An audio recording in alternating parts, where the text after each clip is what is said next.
Pripadnice in pripadniki. Za koga? Za Slovenijo! Danes je priseglo 30 kandidatov, ki so uspešno opravili program temeljnega vojaško-strokovnega usposabljanja.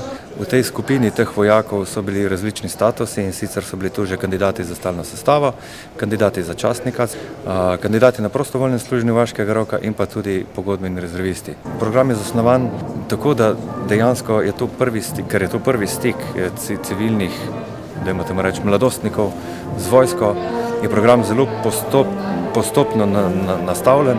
Dejansko tukaj kandidate seznanimo najprej s teorijo, z obnašanjem v vojski, s postrojili, potem pa te stvari nadgrajujemo in v 14 tednih, ko traja ta program, spravimo kandidata na boljšo psihofizični status, spozna orožje, zna se premikati po bojišču, zna se obnašati kot vojaška oseba.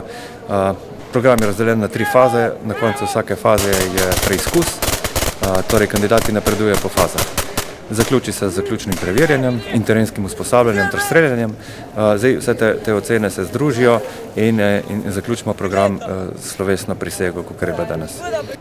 Trdite svojo voljo, besedo prisegam. Prisegam!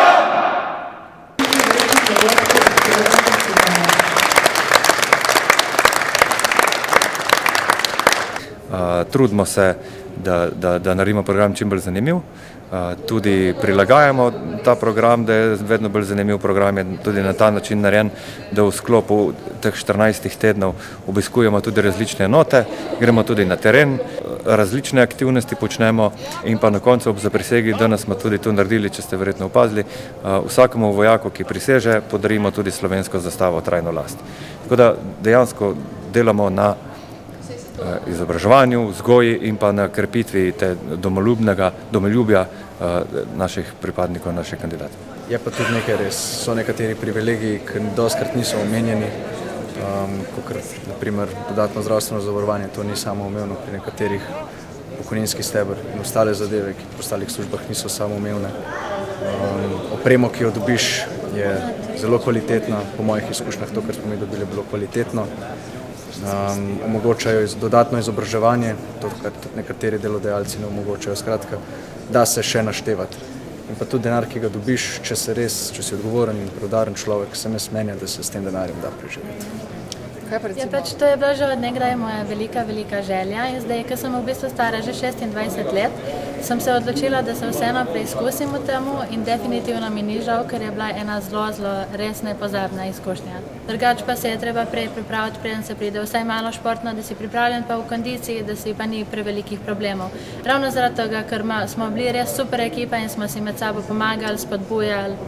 Če bi rada samo povedala, koliko sva navdušena na vsem tem, kar je naša Tamara naredila, ker se je odločila za vojsko, ker je danes prisegla. Mislim, da je to, vem, da je to drugi najboljši dogodek v najinem življenju po njenem rojstvu. To je danes pač to drugo najboljše v življenju, kar se nam je lahko zgodilo.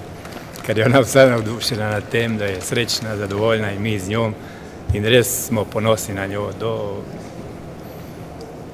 Tako da ne morem vsega opisati. Za blagoroče dnjave naj puška govori, z orožjem in desnico nesimo vragu grom, zapisati kraljico, ki terjajo naš dom. Naprej zastava slave, na boj junaška kri, za blagoroče dnjave naj puška govori. Naprej, naprej.